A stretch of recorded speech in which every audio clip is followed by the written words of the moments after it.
Day 4 began with an invocation by Sister Justine Church, who led the convention delegates in a blessing of each other to begin the day. With our 2013 theme of so much more, we need your guidance, Lord, as we expand our involvements of services within our various communities and causes. Local and international officers who passed away since our last convention were memorialized in a special video.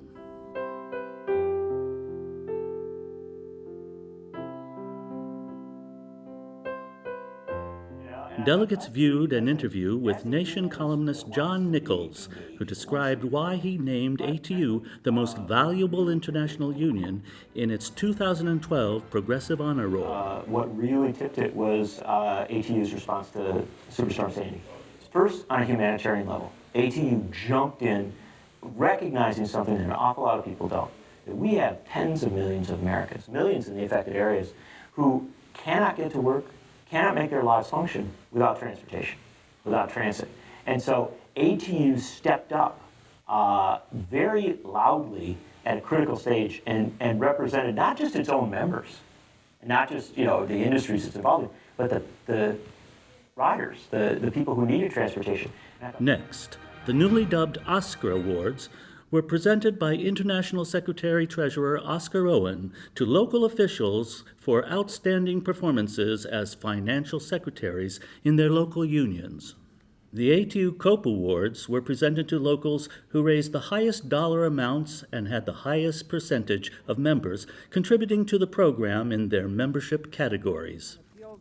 The convention adopted the report of the Appeals Committee and applauded the locals receiving the newly renamed Gary Maurer Organizing Awards. Together, they and all of our locals who organized new members during the last 3 years deserve our thanks and admiration for strengthening our union and bringing hope and opportunity to literally thousands of workers and their families. As well as the new ATU Community Action Awards. Next, the main event of the day, elections for executive and international officers. In an exceptional show of unity, the delegates unanimously re-elected International President Larry Hanley. I thank you all from the bottom of my heart, and I'll renew a promise I made last time. I'll spend the next 3 years working hard to say thank you to each one of you again. So thank you very much. Elected International Executive Vice President Javier Perez Jr. Change is the law of life, and those who look only to the past or the present are certain to miss the future. And re-elected International Secretary-Treasurer Oscar Owens. During the last 3 years, we've came a long ways, but we still have a long ways to go. We're on a new road today. But I'm confident that as long as we stick together as an ATU1, we cannot be defeated. So I look forward to serving you for another 3 years. The delegates also re-elected International Vice Presidents Larry Kinnear, Richard Murphy, Bob Hickaway, Bill McLean, Janice Borchardt, Paul Bowen, and Ken Kirk before recessing for lunch. Balloting continued after the lunch recess with the unanimous re-election of International Vice Presidents Gary Round, Marcellus Barnes, Ray Rivera, Yvette Salazar, Gary Johnson Sr., Robin West, John Costa, and Chuck Watson.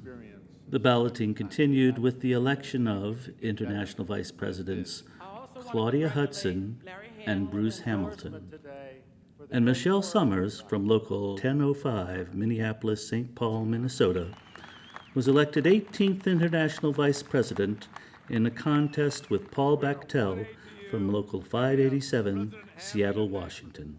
The convention elected 5 delegates and 2 alternates to the AFL-CIO convention. The Laws Committee then continued to present its report on constitutional resolution. The convention rejected an amendment that would have barred members over 70 from serving as international officers. adopted an amendment outlining what a local union can require in restitution from local officers found to have shortages in their accounts. Adopted an amendment that increased from 5 to 10% the percentage of members required to trigger a decision by the International Secretary-Treasurer on whether or not to audit a local union. And finally, adopted an amendment that requires all local members who sign charges against local officers to be present at the meetings when those charges are heard. Delegates adjourned their longest session so far after 8 p.m., looking forward to the fifth and final day of the 57th Convention.